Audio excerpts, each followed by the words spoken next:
Breaking tonight, more now with the man who interrogated Khalid Sheikh Mohammed. Joining us again, Dr. James Mitchell. Dr. Mitchell, thank you again for being with us tonight. Let's talk about waterboarding, which is the most severe of the techniques, which you already mentioned. How do you decide to go to that? Can I correct one thing first? Sure. I was not the only person to interrogate him. No, I don't want people to think I was. Okay. Understood. How do you decide that you're going to need to do that? It's really based on their resistance posture. In spite of what the Senate said about immediately going in and escalating things, the first thing you do is you walk in and in a very natural way, like I'm talking to you now, you see if they'll engage you, and if they'll engage you, then you proceed with the normal kind of theme development, rapport-based, social influence type procedures. If they won't engage, then you move to the more harsh measures. Even with somebody like Khalid Sheikh Mohammed, let's talk about him. I mean, you walked into a room with Khalid Sheikh Mohammed. Yeah, yes. Yes, I did. What condition was he in? What was he wearing? How was he restrained? I don't think he was wearing anything. I don't recall exactly because it's been so long ago, and although that seems very exciting to other people, it was an ordinary part of my life for a long time. So the specifics of a single incident, like the very first day, I don't remember that. But in general, what I remember about those first interrogations was that he was arrogant, that he was immensely arrogant, that he was disdainful, and that he was just... He had a propensity at that particular point to be confrontational without being physical. This is a man, Khalid Sheikh Mohammed, who masterminded the 9/11 attacks, who personally beheaded Daniel Pearl, among many other atrocities. Did you feel like you were in the presence of evil?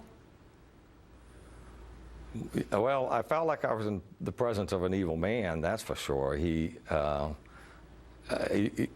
looked a lot. I mean, he was quite a bit heavier at that particular time, and he felt, you know, he felt more confrontational, you know, and resistant.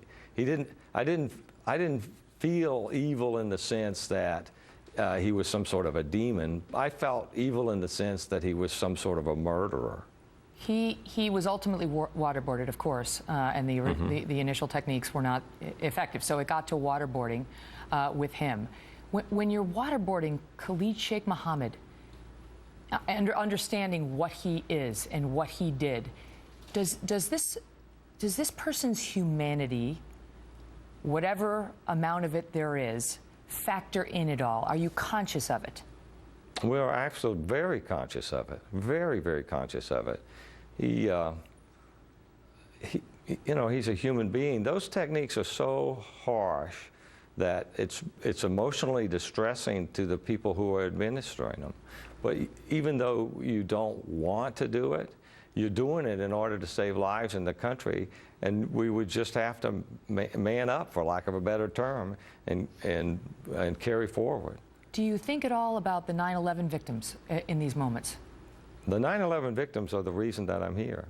You know, when they first asked me if I would be willing to do this, my initial thought was, I don't want to do interrogations. That's not who I am. And I knew for a fact that my life, as I had previously designed it, would be over. But I know the exact instant that I decided to pony up to this.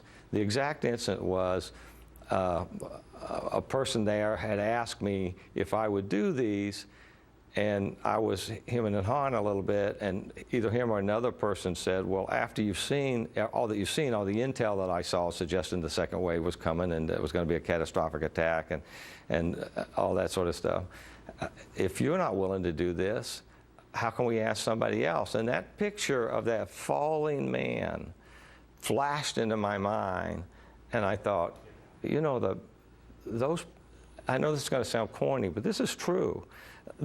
Those people on Flight 94 gave up their lives, so that they could Let me pause you, sir. My apologies for pausing you here, but the computer's going to cut us off in 5 seconds. We're picking this up in 3 minutes. Please hold that thought.